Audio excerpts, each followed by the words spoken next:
여러분, 안녕하십니까? 오늘도 화를 내셨습니까? 그리고 나중에 후회하셨습니까? 아, 내가 왜 그랬을까? 사소한 일인데 왜 그렇게 화가 났을까? 이런 생각 해보셨죠? 괜찮습니다. 당신만 그런 것이 아닙니다. 오늘은 우리 모두가 겪는 이 고민에 대해 이야기하려고 합니다. 왜 나이가 들수록 사소한 일에도 화가 나는지, 그리고 부처님께서 가르쳐 주신 해결책이 무엇인지 함께 나눠보겠습니다.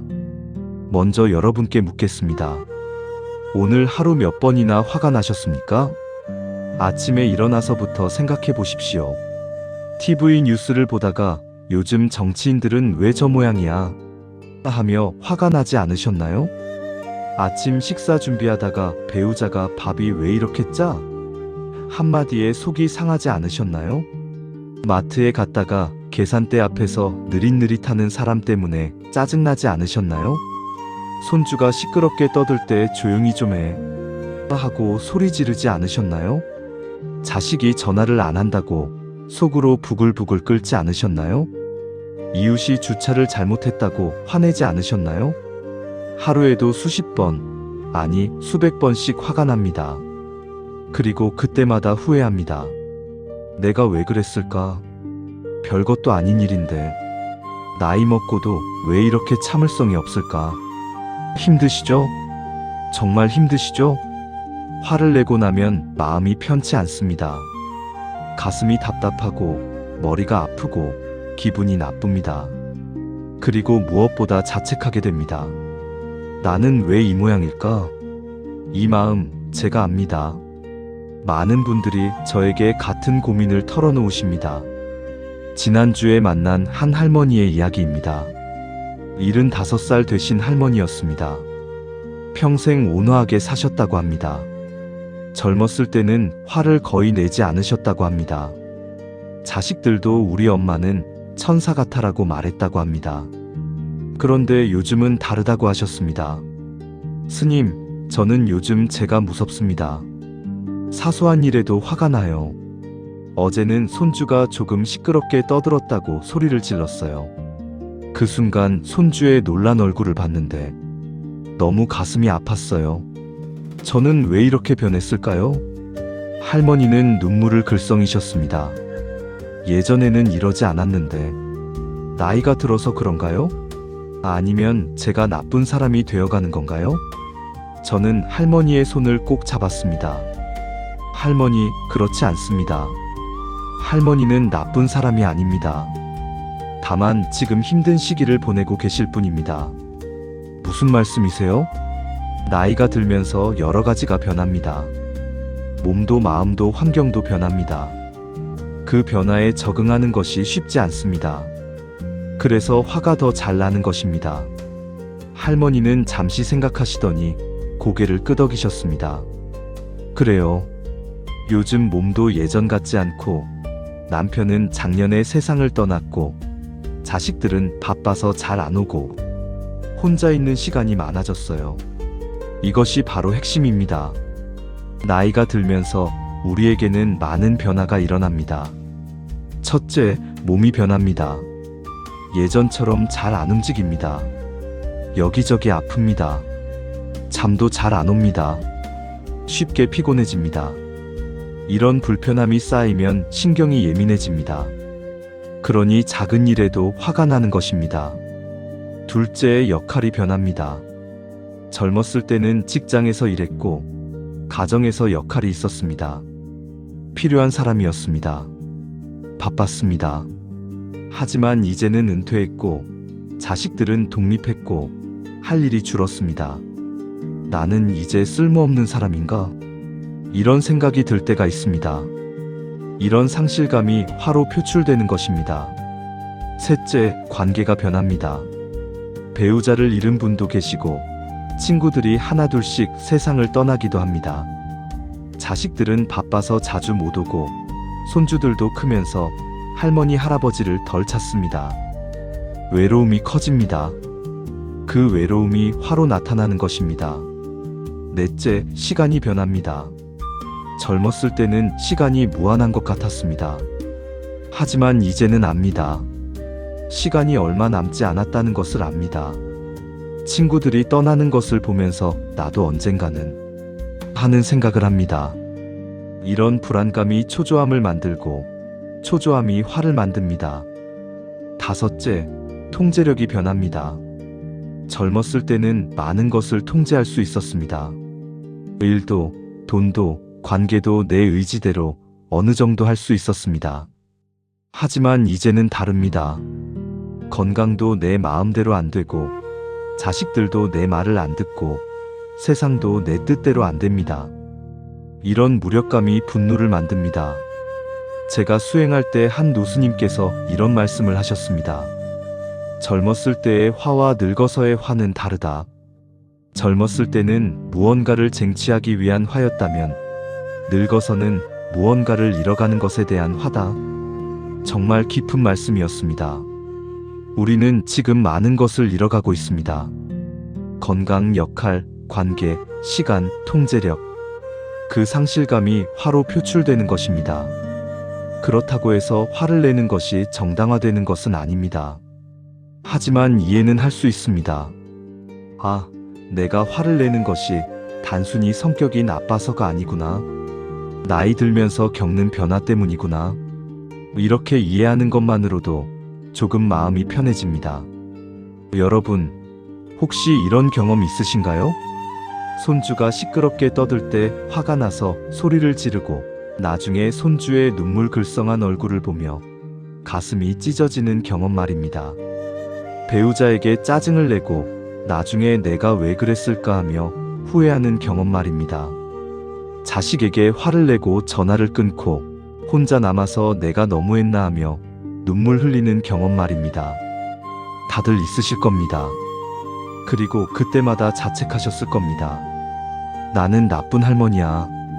나는 나쁜 할아버지야. 나는 왜 이렇게 성격이 못됐을까?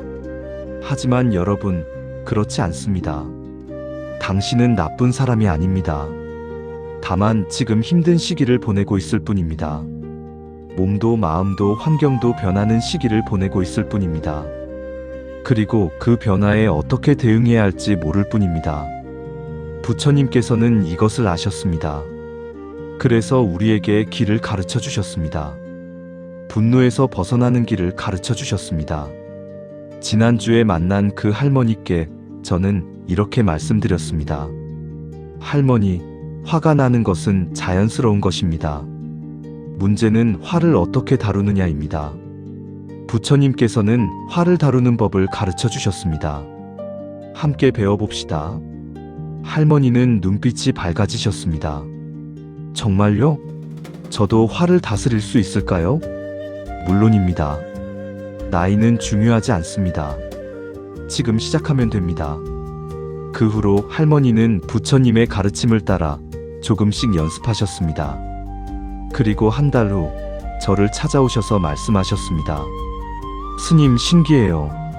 아직도 화가 나긴 하는데 예전보다 덜 나요. 그리고 화가 나도 금방 가라앉아요. 손주한테도 덜 소리 지르게 되더라고요. 이것이 가능합니다. 나이가 몇이든 성격이 어떻든 가능합니다. 부처님의 가르침을 따르면 가능합니다. 오늘 이 시간 여러분께 이 말씀을 드리고 싶습니다.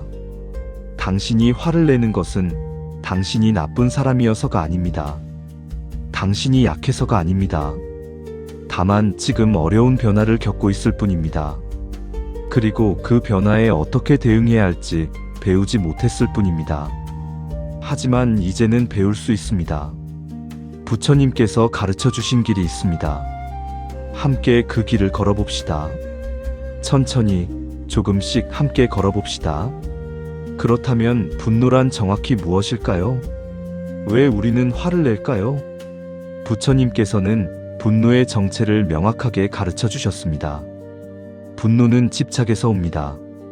이래야 한다는 생각에서 옵니다. 내 뜻대로 되어야 한다는 기대에서 옵니다. 조금 더 쉽게 설명해 드리겠습니다. 우리는 마음속에 이래야 한다는 생각들을 가지고 있습니다. 손주는 조용히 해야 한다. 자식은 자주 전화해야 한다. 배우자는 내 말을 들어야 한다. 세상은 공정해야 한다. 사람들은 예의 바르게 행동해야 한다. 이런 생각들입니다. 그런데 현실은 어떻습니까? 손주는 시끄럽게 떠듭니다. 자식은 바빠서 전화를 자주 못합니다. 배우자는 자기 생각대로 합니다. 세상은 불공정합니다. 사람들은 무례하게 행동합니다. 이렇게 내 기대와 현실이 다를 때 화가 납니다. 부처님께서는 이것을 가래라고 하셨습니다. 목마름처럼 무언가를 갈구하는 마음입니다. 일해야 한다고 갈구하는 마음입니다. 그리고 이 가래가 충족되지 않을 때 분노가 일어납니다. 지난달에 만난 한 할아버지의 이야기입니다. 그 할아버지는 매일 아침 신문을 보시면서 화를 내셨습니다. 정치인들은 왜 저 모양이야? 경제는 왜 이렇게 엉망이야? 젊은 것들은 왜 버릇이 없어? 아침마다 혈압이 오르셨습니다. 배우자분이 걱정하셔서 저에게 데려오셨습니다. 저는 할아버지께 물었습니다. 할아버지, 신문을 보시면서 화를 내시면 세상이 바뀝니까? 할아버지는 잠시 멈칫하셨습니다. 그야, 안 바뀌지. 그런데 왜 화를 내십니까? 그래도 화가 나잖아. 저렇게 하면 안 되잖아. 할아버지는 지금 세상은 이래야 한다는 생각을 가지고 계십니다. 그런데 세상은 할아버지 생각대로 안 됩니다. 그 차이 때문에 화가 나는 것입니다. 할아버지는 생각에 잠기셨습니다. 그럼 어떻게 해야 합니까? 세상이 잘못된 것을 보고도 그냥 있으라는 겁니까? 아닙니다. 잘못된 것을 보는 것과 화를 내는 것은 다릅니다. 할아버지는 잘못을 볼 수 있습니다. 하지만 그것 때문에 화를 낼 필요는 없습니다. 그게 무슨 말입니까? 세상은 원래 불완전합니다. 항상 문제가 있었고 앞으로도 있을 것입니다. 이것을 받아들이는 것입니다. 받아들인다고 해서 잘못을 정당화하는 것이 아닙니다. 다만 세상은 원래 그렇구나 하고 인정하는 것입니다. 그러면 화가 줄어듭니다. 할아버지는 며칠 동안 생각하셨습니다. 그리고 일주일 후 다시 오셔서 말씀하셨습니다. 스님, 신기한 일이 있었어요. 신문을 보는데 여전히 문제투성이더라고요. 하지만 세상은 원래 이렇구나 하고 생각하니까 화가 덜 나더라고요. 그냥 그렇구나 하고 넘어가게 되더라고요. 이것이 바로 부처님의 가르침입니다. 현실을 있는 그대로 받아들이는 것입니다. 일해야 한다는 집착을 내려놓는 것입니다. 그러면 분노가 줄어듭니다. 부처님께서는 이렇게 말씀하셨습니다. 분노는 뜨거운 숯을 손에 쥐고 남에게 던지려는 것과 같다. 결국 자신의 손을 먼저 데이게 된다. 정말 그렇지 않습니까? 우리가 화를 낼 때 가장 먼저 상처받는 사람은 누구입니까? 바로 나 자신입니다. 화를 내면 혈압이 오릅니다. 가슴이 두근거립니다. 머리가 아픕니다. 속이 쓰립니다. 잠을 못 잡니다. 상대방은 모를 수도 있습니다. 하지만 나는 확실히 고통받습니다. 제가 젊었을 때 이런 경험을 했습니다. 어느 스님과 의견 충돌이 있었습니다. 저는 화가 났습니다. 그날 밤 잠을 못 잤습니다. 계속 그 일이 생각났습니다. 내가 왜 저런 말을 들어야 해? 저 스님은 왜 저래? 이런 생각이 꼬리를 물고 일어났습니다. 다음 날 아침 그 스님을 만났습니다. 그 스님은 아무렇지도 않게 웃으며 인사하셨습니다. 잘 주무셨어요? 그 순간 깨달았습니다. 아, 그 스님은 아무렇지도 않은데 나만 밤새 괴로워했구나. 화를 낸 사람은 나인데 고통받은 사람도 나였습니다. 이것이 분노의 정체입니다. 분노는 남을 해치기 전에 나를 먼저 해칩니다. 그렇다면 분노는 왜 일어날까요? 부처님께서는 분노가 일어나는 과정을 명확하게 설명하셨습니다. 첫째, 자극이 있습니다. 누군가 무례한 말을 하거나 기대와 다른 일이 벌어집니다. 둘째, 그것을 나쁜 것으로 판단합니다. 이것은 잘못되었어. 이것은 있어서는 안 돼. 셋째, 저항이 일어납니다. 이것을 바꿔야 해. 이것을 없애야 해. 넷째, 힘이 생기지 않습니다. 실제로는 바꿀 수 없거나 없앨 수 없습니다. 다섯째, 분노가 폭발합니다. 왜 안 돼? 화가 나. 이것이 분노가 일어나는 과정입니다. 그런데 이 중에서 우리가 선택할 수 있는 것이 있습니다. 무엇일까요? 바로 둘째 단계입니다. 나쁜 것으로 판단하는 것입니다. 자극은 피할 수 없습니다. 세상은 계속 우리에게 자극을 줄 것입니다. 하지만 그것을 어떻게 받아들이느냐는 우리가 선택할 수 있습니다. 이것은 나쁜 것이다 대신 이것도 일어날 수 있는 일이구나 라고 생각하면 분노가 줄어듭니다. 제가 아는 한 할머니는 이런 방법을 쓰신다고 합니다. 화가 날 것 같을 때 마음속으로 이렇게 말한다고 합니다. 이것도 인생이야. 이런 일도 있는 거지. 그러면 화가 조금 가라앉는다고 합니다. 또 다른 할아버지는 이렇게 하신다고 합니다. 화가 날 때 숫자를 센다고 합니다. 10까지 세는 동안 심호흡을 한다고 합니다. 그러면 화가 조금 줄어든다고 합니다. 이런 작은 방법들이 도움이 됩니다. 하지만 가장 근본적인 것은 분노의 정체를 아는 것입니다. 분노는 이래야 한다는 집착에서 옵니다. 이 집착을 내려놓으면 분노가 줄어듭니다. 부처님께서는 이렇게 말씀하셨습니다. 모든 괴로움은 집착에서 온다. 집착을 내려놓으면 자유로워진다. 오늘 이 시간 여러분께 이 말씀을 드리고 싶습니다. 당신이 화를 내는 것은 당신이 나쁘기 때문이 아닙니다. 이래야 한다는 집착 때문입니다. 그 집착을 조금씩 내려놓으십시오. 세상은 원래 불완전해. 사람들은 원래 실수를 해. 모든 것이 내 뜻대로 될 수는 없어. 이렇게 받아들이십시오. 그러면 화가 줄어들 것입니다. 그리고 마음이 편안해질 것입니다. 이제 더 깊이 들어가 봅시다. 화를 내면 정확히 무슨 일이 벌어질까요? 부처님께서는 분노의 해로움을 명확하게 가르쳐 주셨습니다. 첫째, 분노는 몸을 해칩니다. 화를 낼 때 우리 몸에서는 무슨 일이 일어날까요? 혈압이 급격히 올라갑니다. 심장이 빠르게 뜁니다. 스트레스 호르몬이 분비됩니다. 근육이 긴장합니다. 소화가 안 됩니다. 잠을 못 잡니다. 이런 일이 반복되면 어떻게 될까요? 고혈압이 생깁니다. 심장병 위험이 커집니다. 당뇨가 악화됩니다. 면역력이 떨어집니다. 각종 질병에 취약해집니다. 지난달에 만난 한 할아버지의 이야기입니다. 그 할아버지는 성격이 급하셨습니다. 사소한 일에도 자주 화를 내셨습니다. 그러다가 어느 날 쓰러지셨습니다. 뇌졸중이었습니다. 다행히 큰 후유증 없이 회복하셨지만 의사의 말씀이 있었습니다. 앞으로 화를 내시면 안 됩니다. 혈압 조절이 중요합니다. 화를 내시면 언제든 다시 쓰러지실 수 있습니다. 할아버지는 두려워하셨습니다. 스님, 저는 화를 안 낼 수가 없어요. 평생 이렇게 살았는데 어떻게 바꿉니까? 저는 말씀드렸습니다.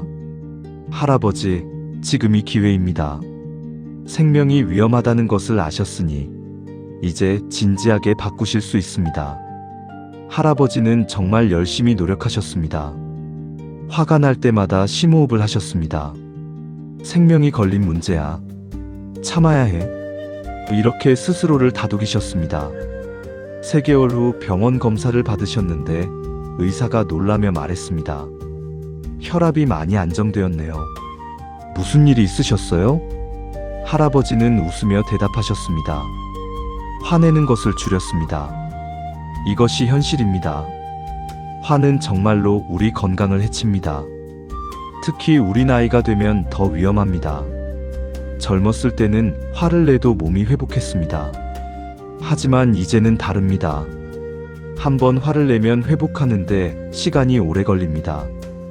그리고 그것이 쌓이면 큰 병이 됩니다. 둘째, 분노는 마음을 해칩니다. 화를 내고 나면 마음이 어떻습니까? 편안합니까? 아닙니다. 불편합니다. 죄책감이 듭니다. 후회가 밀려옵니다. 자책하게 됩니다. 내가 왜 그랬을까? 내가 너무했어. 나는 왜 이렇게 못됐을까? 이런 생각들이 마음을 괴롭힙니다. 그리고 더 큰 문제는 이것입니다. 화를 낸 후에 죄책감이 또 다른 화를 부릅니다. 내가 왜 이렇게 못됐지? 하며 자신에게 화를 냅니다. 그러면 자존감이 떨어집니다. 자존감이 떨어지면 더 예민해집니다. 더 예민해지면 화가 더 잘 납니다. 악순환입니다. 제가 아는 한 할머니는 이런 악순환에 빠지셨었습니다. 손주에게 화를 내고 후회하고 자책하고 자존감이 떨어지고 더 예민해지고 또 화를 내고 이것이 반복되셨습니다. 그러다가 우울증까지 왔습니다.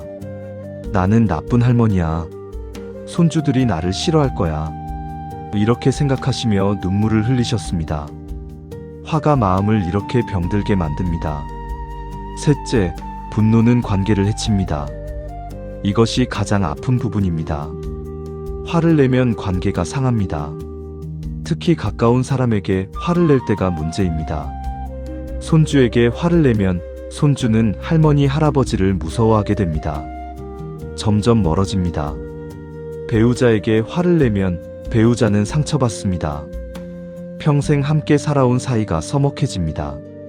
자식에게 화를 내면 자식은 방문을 꺼리게 됩니다. 전화도 줄어듭니다. 이렇게 화는 소중한 관계를 파괴합니다. 그리고 가장 슬픈 것은 우리가 화를 내는 대상이 바로 우리가 가장 사랑하는 사람들이라는 것입니다. 낯선 사람에게는 참습니다. 길에서 누가 부딪혀도 괜찮습니다 합니다. 하지만 집에 와서는 참지 못합니다. 가장 사랑하는 사람들에게 화를 냅니다. 왜 그럴까요? 편하기 때문입니다. 이 사람들은 나를 떠나지 않을 거야 라는 믿음 때문입니다. 하지만 그것은 착각입니다. 사람의 마음은 상처를 계속 받으면 멀어집니다. 아무리 가족이라도 마찬가지입니다. 저는 이런 슬픈 경우를 많이 봤습니다. 할머니, 할아버지가 손주를 너무 사랑하시는데 화를 자주 내셔서 손주들이 오기 싫어하는 경우입니다. 할머니 집에 가기 싫어요. 할머니가 자꾸 화내요. 이런 말을 듣는 할머니의 마음이 얼마나 아플까요? 사랑하는데 화가 나서 어쩔 수 없는데 손주는 멀어지고 너무 슬픈 일입니다. 부처님께서는 이렇게 말씀하셨습니다. 화난 마음은 독과 같다. 독을 마시면 자신이 먼저 죽고 주변 사람들도 해친다. 정말 그렇습니다. 화는 독입니다. 내 몸을 해치고 내 마음을 해치고 내 관계를 해칩니다. 그렇다면 우리는 어떻게 해야 할까요? 화를 절대 내지 말아야 할까요? 아닙니다. 그것은 불가능합니다. 우리는 사람입니다. 화가 나는 것은 자연스러운 감정입니다. 문제는 화를 어떻게 다루느냐입니다. 부처님께서는 화를 없애라고 하시지 않으셨습니다. 대신 화를 알아차리고 관찰하고 지혜롭게 다루라고 하셨습니다. 어떻게요? 다음 파트에서 자세히 말씀드리겠습니다. 하지만 먼저 이것만은 기억하십시오. 화는 당신을 해칩니다. 당신의 건강을, 당신의 마음을, 당신의 관계를 해칩니다. 이것을 깊이 이해하는 것이 중요합니다. 화를 내면 내가 손해다. 화를 내면 내가 아프다. 화를 내면 사랑하는 사람들이 멀어진다. 이것을 확실히 이해하면 화를 다스리려는 동기가 생깁니다. 지난주에 만난 한 할아버지께서 이런 말씀을 하셨습니다. 스님, 제가 깨달은 게 있어요. 제가 화를 낼 때마다 손주들 얼굴에서 웃음이 사라지더라고요. 그 모습을 보니까 가슴이 너무 아팠어요. 손주들의 웃음을 지키고 싶어요. 그래서 화를 참으려고 노력하고 있어요. 이것이 바로 좋은 동기입니다. 화를 참는 것이 나를 위한 것이기도 하지만 사랑하는 사람들을 위한 것이기도 합니다. 그들의 웃음을 지키기 위해, 그들과의 관계를 지키기 위해 우리는 화를 다스려야 합니다. 오늘 이 시간 여러분께 이 말씀을 드리고 싶습니다. 화는 당신의 적입니다. 화는 당신을 해치는 독입니다. 하지만 이 독을 해독하는 방법이 있습니다. 부처님께서 가르쳐 주신 방법이 있습니다. 다음 파트에서 그 방법을 함께 배워봅시다. 이제 가장 중요한 부분입니다. 어떻게 화에서 벗어날 수 있을까요? 부처님께서는 구체적인 방법을 가르쳐 주셨습니다. 하나씩 나눠드리겠습니다. 첫째, 알아차림입니다. 화가 일어날 때 가장 먼저 해야 할 것은 알아차림입니다. 아, 내가 지금 화가 나고 있구나. 이렇게 알아차리는 것입니다. 이것만으로도 큰 변화가 일어납니다. 왜냐하면 알아차리지 못하면 화에 휩싸이기 때문입니다. 화가 나는 줄도 모르고 소리를 지르고 물건을 던지고 상처 주는 말을 합니다. 하지만 알아차리면 선택할 수 있습니다. 화가 나는구나. 하지만 지금 화를 내면 후회할 거야. 잠깐 멈추자. 이렇게 선택할 수 있습니다. 그렇다면 어떻게 알아차릴 수 있을까요? 몸의 신호를 관찰하는 것입니다. 화가 날 때 우리 몸은 신호를 보냅니다. 가슴이 두근거립니다. 얼굴이 화끈거립니다. 주먹이 쥐어집니다. 목소리가 커집니다. 이런 신호들을 알아차리는 것입니다. 아, 내 가슴이 두근거리네. 화가 나려고 하는구나. 이렇게 알아차리면 화가 폭발하기 전에 멈출 수 있습니다. 제가 아는 한 할머니는 이런 방법을 쓰신다고 합니다. 손목에 고무줄을 차고 다니신다고 합니다. 화가 날 것 같으면 그 고무줄을 한번 튕긴다고 합니다. 그것이 신호가 되어서 아, 내가 지금 화가 나고 있구나 하고 알아차리게 된다고 합니다. 이런 작은 장치들이 도움이 됩니다. 둘째, 멈춤입니다. 알아차렸다면 다음은 멈추는 것입니다. 즉각 반응하지 않는 것입니다. 화가 나면 우리는 본능적으로 반응합니다. 소리를 지르고 화를 내고 공격합니다. 하지만 이것을 멈추는 것입니다. 부처님께서는 이것을 정지라고 하셨습니다. 화가 일어나는 것을 느끼면 모든 것을 멈추는 것입니다. 입을 다물고 손을 내리고 그 자리에 가만히 서 있는 것입니다. 그리고 심호흡을 하는 것입니다. 하나, 둘, 셋. 10가지 숫자를 세면서 깊게 숨을 쉬는 것입니다. 이것만으로도 화가 조금 가라앉습니다. 왜냐하면 심호흡을 하면 뇌에 산소가 공급되고 긴장이 풀리기 때문입니다. 지난주에 만난 한 할아버지께서 이런 경험을 나누셨습니다. 손주가 방을 너무 어질러 놔서 화가 났어요. 평소 같으면 바로 소리 질렀을 거예요. 하지만 스님 말씀이 생각나서 멈췄어요. 그리고 심호흡을 10번 했어요. 그랬더니 신기하게도 화가 조금 가라앉더라고요. 그래서 소리 지르는 대신 조용히 말할 수 있었어요. 이것이 멈춤의 힘입니다. 잠깐만 멈춰도 화가 줄어듭니다. 셋째, 관찰입니다. 멈췄다면 다음은 화를 관찰하는 것입니다. 화에 휩싸이지 말고 화를 바라보는 것입니다. 마치 강둑에서 물이 흐르는 것을 보듯이 화가 일어났다가 사라지는 것을 관찰하는 것입니다. 지금 내 안에서 화가 일어나고 있구나. 가슴이 뛰고 얼굴이 뜨겁고 주먹이 쥐어지고 이것이 화의 느낌이구나. 이렇게 관찰하는 것입니다. 이것을 불교에서는 윗바사나 VIPASSANA 즉 관찰 명상이라고 합니다. 화를 없애려고 하지 않습니다. 억지로 참으려고 하지 않습니다. 그냥 있는 그대로 관찰합니다. 그러면 신기한 일이 일어납니다. 화가 저절로 가라앉습니다. 왜냐하면 모든 감정은 일어났다가 사라지는 것이기 때문입니다. 파도처럼 올라왔다가 내려갑니다. 우리가 화에 휩싸이면 파도에 휩쓸립니다. 하지만 화를 관찰하면 파도를 바라볼 수 있습니다. 파도는 올라왔다가 반드시 내려갑니다. 화도 마찬가지입니다. 일어났다가 반드시 사라집니다. 기다리면 됩니다. 관찰하면서 기다리면 됩니다. 제가 수행할 때 스승님께서 이런 말씀을 하셨습니다. 화는 손님과 같다. 손님이 집에 왔다고 해서 내쫓을 필요는 없다. 환대할 필요도 없다. 그냥 손님이 왔구나 하고 알아차리고 가만히 있으면 손님은 저절로 간다. 정말 그렇습니다. 화는 손님입니다. 왔다가 갑니다. 억지로 내쫓으려고 하면 오히려 더 붙잡힙니다. 그냥 관찰하면서 기다리면 저절로 갑니다. 넷째, 자비입니다. 이것이 가장 강력한 방법입니다. 화를 자비로 바꾸는 것입니다. 어떻게요? 화가 나게 한 사람을 이해하려고 노력하는 것입니다. 저 사람도 힘들겠구나. 저 사람도 자기 나름의 이유가 있겠지. 저 사람도 행복하기를 바라는 사람이구나. 이렇게 생각하는 것입니다. 예를 들어볼까요? 손주가 시끄럽게 떠들어서 화가 났습니다. 평소 같으면 조용히 해 하고 소리 질렀을 것입니다. 하지만 잠깐 멈추고 생각합니다. 저 아이도 에너지가 넘쳐서 그러는 거야.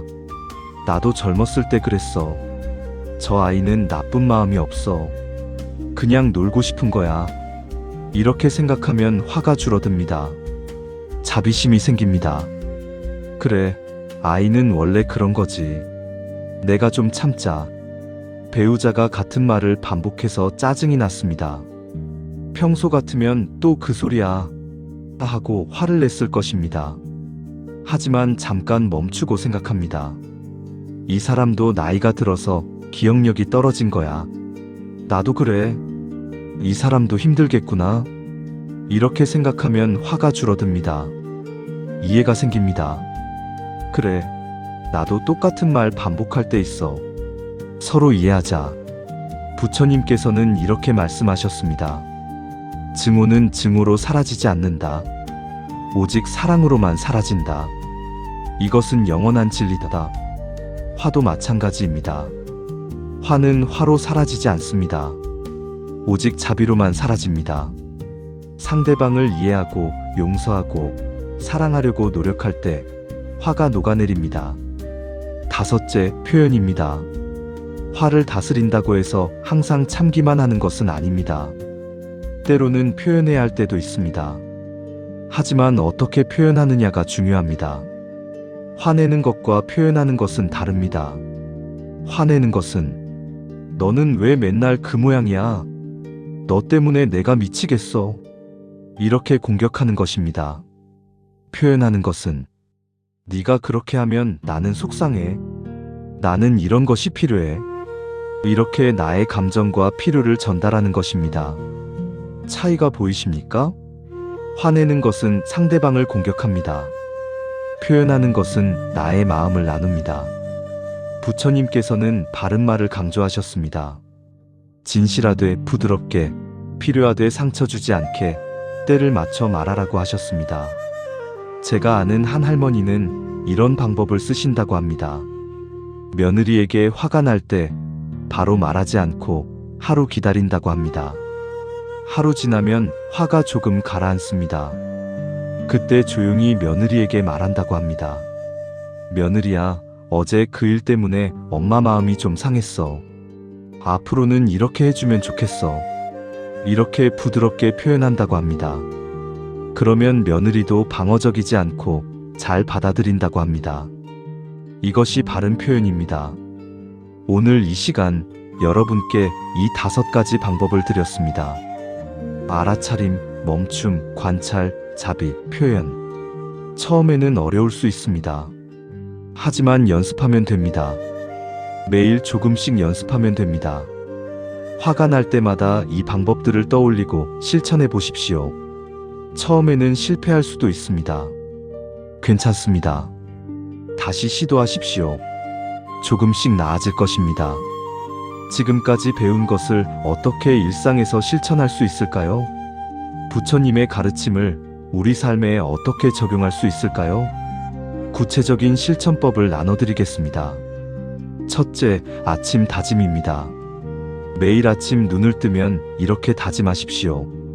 오늘 나는 화를 다스리며 살겠습니다. 오늘 나는 사랑하는 사람들에게 부드럽게 대하겠습니다. 오늘 나는 평온한 마음으로 살겠습니다. 이 다짐을 크게 소리내어 말하십시오. 그러면 하루의 시작이 달라집니다. 마음의 준비를 하는 것입니다. 제가 아는 한 할아버지는 매일 아침 거울을 보시면서 자신에게 이렇게 말씀하신다고 합니다. 오늘도 손주들에게 좋은 할아버지가 되자. 화내지 말고 웃는 얼굴로 대하자. 그렇게 다짐하고 시작하시면 실제로 손주들에게 더 부드럽게 대하시게 된다고 합니다. 둘째, 화일기 쓰기입니다. 매일 저녁 하루를 돌아보며 화일기를 쓰는 것입니다. 오늘 언제 화가 났는지, 무엇 때문에 화가 났는지, 어떻게 반응했는지, 그 결과가 어땠는지, 다음번에는 어떻게 하면 좋을지, 이것을 기록하는 것입니다. 글씨를 쓰기 힘드시면 머릿속으로 정리하셔도 됩니다. 중요한 것은 하루를 돌아보는 것입니다.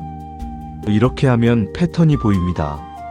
아, 내가 주로 오후에 화가 나는구나. 아, 내가 피곤할 때 더 화가 나는구나. 아, 내가 손주에게 유독 화를 많이 내는구나. 패턴을 알면 대비할 수 있습니다. 오후에 화가 잘 난다면 오후에는 더 조심하면 됩니다. 피곤할 때 화가 잘 난다면 충분히 쉬면 됩니다. 손주에게 화를 많이 낸다면 손주를 만나기 전에 미리 마음을 준비하면 됩니다. 지난달에 만난 한 할머니는 3개월 동안 화일기를 쓰셨다고 합니다. 그랬더니 신기한 것을 발견하셨다고 합니다. 제가 화를 낼 때를 보니까 대부분 제가 배가 고프거나 피곤할 때더라고요. 그래서 이제는 식사를 거르지 않고 오후에는 꼭 낮잠을 자요. 그랬더니 화가 많이 줄었어요. 이렇게 자신을 관찰하면 해결책이 보입니다. 셋째, 감사 연습입니다. 화를 줄이는 가장 좋은 방법 중 하나는 감사하는 마음을 키우는 것입니다. 감사와 화는 동시에 존재할 수 없습니다. 감사하는 마음이 크면 화가 줄어듭니다. 그렇다면 어떻게 감사하는 마음을 키울 수 있을까요? 매일 저녁, 오늘 감사한 일 3가지를 떠올리는 것입니다. 아주 작은 것도 좋습니다. 오늘 날씨가 좋았다. 감사하다. 오늘 밥이 맛있었다. 감사하다. 오늘 건강하게 하루를 보냈다. 감사하다. 이렇게 3가지만 떠올리는 것입니다. 처음에는 어색할 수 있습니다. 감사할 게 뭐가 있어? 화날 일만 가득한데. 이렇게 생각될 수 있습니다. 하지만 의도적으로라도 찾아보십시오. 매일 찾다 보면 점점 쉬워집니다. 그리고 신기하게도 감사할 일이 더 많이 보입니다. 제가 아는 한 할아버지는 매일 저녁 배우자와 함께 감사한 일을 나누신다고 합니다. 여보, 오늘 감사한 일이 뭐였어? 글쎄, 아침에 당신이 커피 끓여줘서 고마웠어. 나는 당신이 웃어줘서 좋았어. 이렇게 서로 나누신다고 합니다. 그렇게 하다 보니 서로에게 화를 덜 내게 되었다고 합니다. 감사가 화를 녹인 것입니다. 넷째, 명상 연습입니다. 화를 다스리는 가장 근본적인 방법은 명상입니다.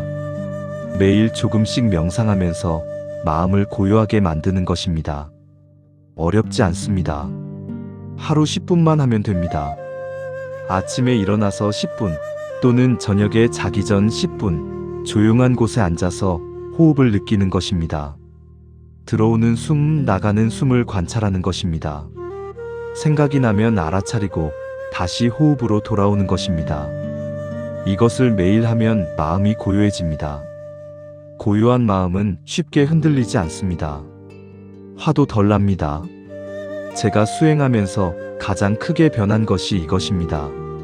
명상을 하기 전에는 작은 일에도 쉽게 화가 났습니다.